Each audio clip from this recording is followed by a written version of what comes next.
Una vez más, comentaremos las generalidades de las aponeurosis, de las fascias, en las que rodean los grupos musculares, les dan forma, permiten su deslizamiento, favorecen su contracción, la separan de otros planos. En la zona de la pierna encontramos la superficial, que está compuesta de fibras longitudinales y circulares que quedan entrecruzadas. En la parte más proximal hacia la rodilla se va a continuar con la fascia lata y va a tener un punto de inserción en los cóndilos tibiales, la cabeza del peroné y la rótula, es decir, todo lo que se acerca a la articulación de la rodilla. Esta fascia lata tiene vital importancia por los grupos musculares del muslo en la zona alrededor del fémur, donde son demasiado voluminosos y su contención es muy importante, pero su zona distal hacia la pierna es donde se fusionan estas dos áreas. Las inserciones en la parte distal están sobre el retináculo de los músculos flexores, extensores y peroneos, es decir, todo el grupo que está localizado entre la cara anterior y posterior de la pierna. Bueno, son las tres regiones. A nivel de maleolo medial, es decir, la zona de la tibia y de la fascia superficial, su inserción se dirige hacia el tendón calcáneo, es decir, se dirige un poco hacia posterior, donde también está reforzándose todo ese movimiento muscular de los gemelos y su contención, como decíamos. A toda su altura, esto funciona en una especie de cilindro de diferente diámetro abajo y arriba mayor. Se inserta a lo largo de los bordes medial y lateral de la tibia, confundiéndose con el periósteo. Es decir, en un plano ya quirúrgico anatómico, cuando empezamos a seguir toda su inserción, termina por volverse uno nada más al momento de llegar al hueso. Los tendones de la pata de ganso están también formando un tipo de refuerzo y los músculos semitendinoso y sartorio que están en la zona de la rodilla, pero más hacia el muslo, con inserciones distales hacia la tibia. En este corte podemos ver en círculos amarillos más grandes la tibia, el peroné y los puntos de inserción que nos van a ir dando toda una contención por la parte posterior y luego terminando en una anterior. Por eso decimos que es el borde anterior y el borde medial de la tibia, el punto de inserción de esta fascia. Aquí podemos ver las diferentes tabiques y separaciones que tiene y todo el grupo de los vasos. Las expansiones de las fibras del tendón de la fascia lata y el bíceps femoral están presentes en su parte superoexterna.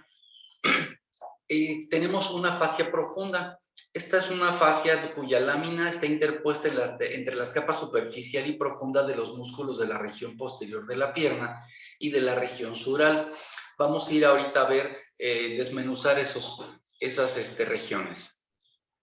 La fascia profunda es esta división. Toda la posterior superficial es esta de los gemelos y la posterior profunda está aquí, de modo que esta fascia profunda es el límite, digamos, posterior de sus dos regiones.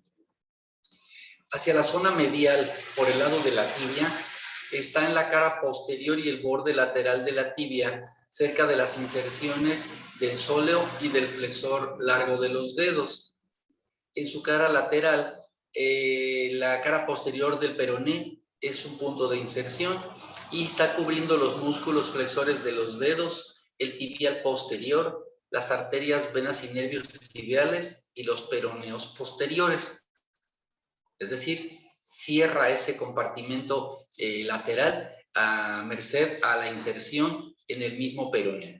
Aquí está el peroné haciendo un medio círculo, bueno, casi un semicírculo en el que limita ese grupo. Aquí aísla este nervio, pero contiene de este lado todo el grupo muscular.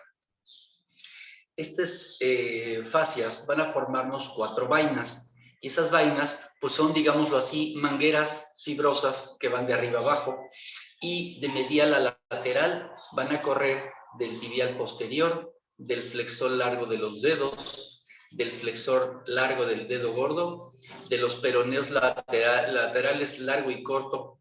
Los tendones se van a deslizar en ellas rodeados de su sinovial.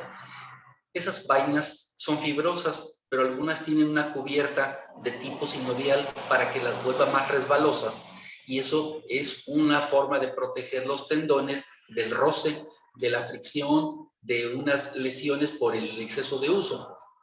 Entonces todo esto está ya protegiéndose a sí mismo.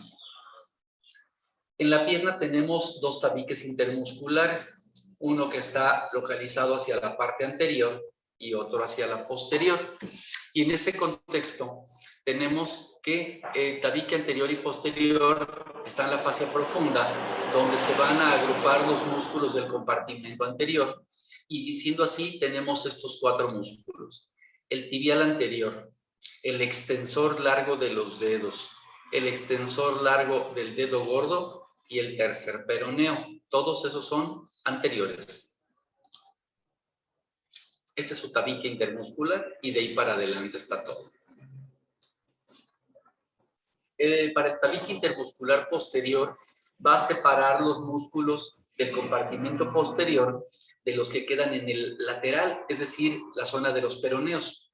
Tiene su origen en la fascia profunda y se insertan en la cara posterior del peroné. Sí, también pasan por detrás y llegan al mismo borde, que es un sitio común donde están fijándose. Entonces aquí está dividido con lo que es todo el compartimento lateral, y aquí es su tabique intermuscular. En el compartimento posterior es una lámina que la divide en dos, habíamos comentado ya en los dibujos previos. Está la superficial y la profunda, y estas alojan en su interior dos grupos musculares posteriores muy importantes. Nos quedan en la parte más superficial los gemelos, ¿sí? También conocidos como tríceps sural o gastrocnemio. Estos músculos de la pantorrilla están ocupando la parte más voluminosa de la pierna en su zona posterior, y tienen una prolongación tendinosa que se alarga hacia distal, teniendo su inserción en el calcáneo, en el tendón conocido como de Aquiles o tendón calcáneo. Esta zona tiene, ocupa el compartimento posterior superficial. En el compartimento posterior pero profundo vamos a encontrar el tibial posterior, el flexor largo de los dedos, el flexor largo del dedo gordo. Entonces, todo lo que está posterior en la pierna genera flexión, y todo lo que está anterior en la pierna genera extensión, o lo que conocemos como dorsiflexión, ¿sí? Aquí tenemos de nuevo la zona superficial y la zona profunda del compartimento posterior. Hace muchos años, caminando por la calle 5 de Mayo, me encontré a este niño amarrado ahí, y se antojaba pensar en los castigos que antaño había de forma escolar. Y cuando me acerqué a tomar la fotografía, salió el papá muy alarmado, pensando pues que tendría otros fines la fotografía, pero todo ha cambiado. Los castigos merecidos que nadie recibe, y los inmerecidos que mucha gente recibe. Jóvenes, ¿algún comentario sobre la aponeurosis y sobre el niño amarrado?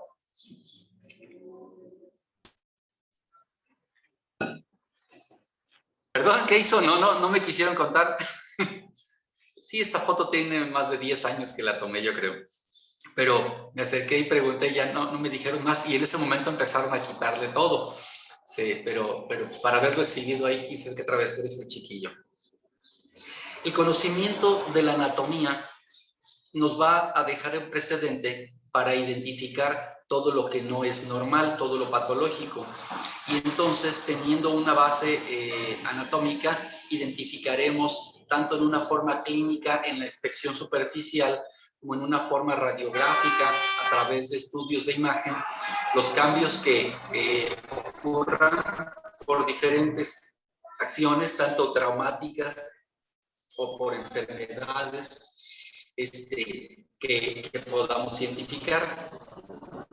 De ahí la importancia de las descripciones anatómicas que se vuelven un poquillo áridas, pero que tienen una finalidad muy importante. De ustedes, los que se vayan a encontrar cada capa de estas cuando vamos disecando, cómo van apareciendo los nuevos compartimentos, el nuevo contenido de los elementos anatómicos, y se vuelve pues la herramienta número uno para poder resolver los problemas en el caso de trauma, que es lo que yo hago.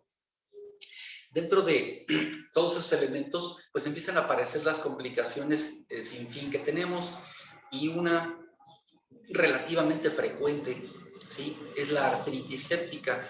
Como su nombre lo dice, es una inflamación articular causada por la ocupación de un microorganismo que va a generar una producción de pus, haciendo que en una cavidad cerrada, como vienen siendo las articulaciones, pues proliferen de una manera complicaciones, y que van a generar dolores y molestias que van a llamar la atención del paciente y del médico. La importancia de la artritis séptica estriba en que la atención, porque el avance de estas infecciones va a traer consecuencias en las articulaciones de tipo doloroso, funcional, ¿sí?, y en los niños inclusive de tipo de alteraciones del desarrollo. Debemos considerarla, para empezar, una infección grave. No es como una infección intestinal que la tenemos y ahí le vamos dando cosas y le damos antibióticos, pero considerando la gran circulación sanguínea que tienen otras áreas, pues mejoran muy rápido. Y en el caso de las articulaciones, su circulación sanguínea es más restringida, a nivel del cartílago todavía más, y entonces cualquier infección se va a convertir en grave. Progresan muy rápido, se proliferan muy rápido los microorganismos y su producción de pus, y rápidamente hacen buenos volúmenes, generando consecuencias destructivas, como les decía, a nivel principalmente del cartílago articular. La incidencia de esta patología es en la infancia casi paralela a la osteomielitis hematógena. La osteomielitis es una clase que podemos ver enseguida, pero está describiendo una infección a nivel del hueso. Ahora, el hueso está también cercano a las articulaciones y cubierto con la misma cápsula articular, de modo que como una complicación de osteomielitis, infección de hueso, podría pasarse a la articulación y hacernos una artritis séptica. Y también existe el sentido inverso. Una artritis séptica se complica al hueso vecino, que estaba previamente sano, y nos va a hacer una osteomielitis. Entonces, por eso hablamos de esta línea que dice que están frecuentemente asociadas. En la infancia, la artritis séptica frecuentemente puede afectar la cadera y el codo en pacientes susceptibles. ¿Cuáles son?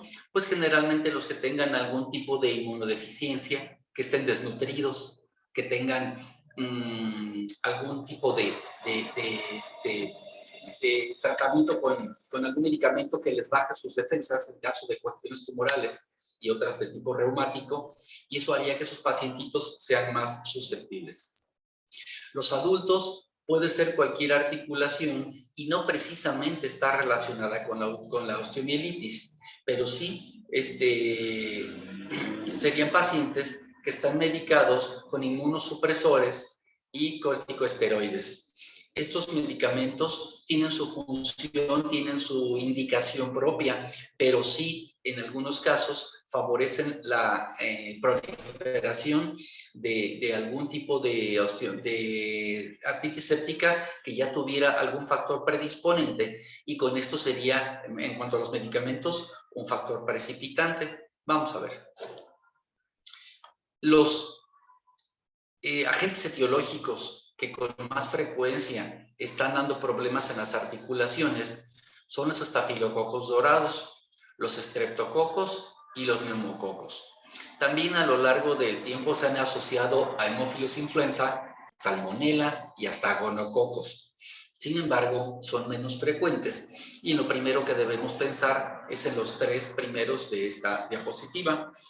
Estos agentes etiológicos, pues recordemos que también están muy relacionados con las vías respiratorias, que precisamente serán su vía de entrada. Cuando ya se instalaron en una articulación y empezaron a generar la producción de pus, esa presencia del exudado purulento va a generar que se provoque una digestión enzimática. Esta digestión enzimática va a tener una reacción química sobre el colágeno y va a empezar a perder el soporte en sus fibras, generando que el colágeno que forma parte de los cartílagos articulares empiece a tener un tipo de pérdida en sus puentes, generando una desintegración de este cartílago. Al perder su cohesión entre las fibras, va a fragilizarse y luego a granularse. Esta fragmentación que va a tener va a impedir que la nutrición sinovial ocurra. Por lo tanto, por un lado tiene una agresión bacteriana y por el otro tiene una fragilidad vascular. No llegan antibióticos, no le llega oxígeno, no le llegan nutrientes y entonces la destrucción articular se hace presente. Esta destrucción pues va a estar ligada, como les decía, primero al cartílago articular y ya después podría pasar hasta el hueso. En un esquema muy simplón vemos 2 huesos unidos en una articulación con su cartílago azul y forrados de las diferentes capas que tiene la cápsula articular. En un momento dado, cuando empieza a ocuparse por el contenido ya producto de los microorganismos, que es precisamente la pus, se genera un aumento de volumen dentro de la articulación y se hace una tensión de la cápsula debido a esa presión que está ejerciendo. Dicha tensión va a generar dolor, va a generar limitación funcional y el paciente va a empezar a tener un dolor, bueno, en el caso de las extremidades pélvicas, una marcha con cojera. En el caso de las extremidades superiores, unos movimientos limitados, dolorosos. Estos son las manifestaciones iniciales. En caso de que progrese sin una atención correcta, vendría a haber unas manifestaciones tardías, denominadas, por ejemplo, la artropatía degenerativa, donde estamos encontrando un cartílago que ya efectivamente sufrió daños y que genera el dolor que cualquier tipo de artrosis hubiera dado. La fricción durante el movimiento, limitaciones funcionales y el dolor para la movilización. En otros pacientes se deforma tanto la articulación por la pérdida de la relación anatómica que se sufre al perder los cartílagos, que vamos a tener una luxación permanente. La anquilosis fibrosa es una fusión que se va a dar a través de una especie de cicatrización que se daría. Esta cápsula articular, como decíamos, va a tener modificaciones, trastornos químicos, físicos importantes y va a generar una especie de cicatrización que va a mantener unidos los 2 fragmentos de esa articulación. Eso va a hacer que se queden pegados, pero de una forma, digamos, con tejido blando, aunque sea fibroso. Y existe otro tipo de anquilosis, es decir, de una fijación de una articulación que ocurre pero ya a nivel del hueso. El hueso no se pega con otro en condiciones normales porque tiene en medio el cartílago articular, pero si decíamos que se perdió el cartílago articular como efecto de la digestión enzimática que hicieron esos microorganismos, entonces ya no hay nada que los detenga y los estímulos de un hueso pasarían al otro, me refiero a los estímulos de tipo osteogénico, haciendo que se peguen uno con otro y eso generaría una anquilosis ósea muy difícil de resolver. Aquí tenemos un caso de una subluxación que está debido a la pérdida de las formas anatómicas, donde los cóndilos del fémur deberían estar más redondeados y prominentes, y en este caso están hundidos, casi están al contrario, tienen una cavidad inferior que hace que se vaya perdiendo. La tibia que los recibe abajo no parece haber perdido sus características, por lo tanto pareciera que el efecto en la articulación ocurrió a nivel proximal. Este desgaste hace que al no tener esos topes anatómicos, esa geometría que la hace coincidir una con otra, el paciente sufre un deslizamiento y aquí los ligamentos colaterales pues están con una tensión, pues ahora sí que al máximo, el otro colateral de este lado, inclusive la rótula ha perdido su alineación. Esta radiografía es un puro segmento aquí, pero si imaginamos el eje que pudiera salir de aquí de la tibia, nos está mandando una posición diagonal de este hueso. Es importante distinguir la coloración oscura que tenemos en esta zona de la meseta tibial lateral, lo cual indica que también tiene una afección aquí el hueso y que aunque no ha perdido sus formas en cuanto a la superficie articular, en la parte profunda del hueso sí. Aquí podemos ver una grieta que ya se formó también, es decir, una fractura por estrés, la presión de la carga habitual, pero sobre un hueso que ya no tiene la resistencia habitual, pues está haciendo que esto ocurra de esta manera. Tenemos otra imagen en la que ya ocurrió una fusión. Aquí la unión de hueso-hueso también es una rodilla, ya no se nota la línea articular excepto en este pequeño pedacito, pero está fusionada una con otra, lo que nos está haciendo un efecto de una anquilosis ósea. Esa ya se quedó pegada, ya no tiene manera de movilizarse. Inclusive cuando revisamos este caso, habíamos pensado en ponerle una prótesis con la idea de que volviera a tener la movilidad articular. Sin embargo, la prótesis tiene una forma anatómica y ya no existe el hueso que tenga esa anatomía. Rellenarlo con injertos serían como una superficie falsa y no nos atrevimos a ofrecerle una prótesis a este caso. Se quedó así. Un codo con un caso similar en el que hubo un desgaste primero de la articulación, pero luego por efecto de la infección articular, de una artritis séptica, tuvimos un daño en el cartílago y se lastimó la parte proximal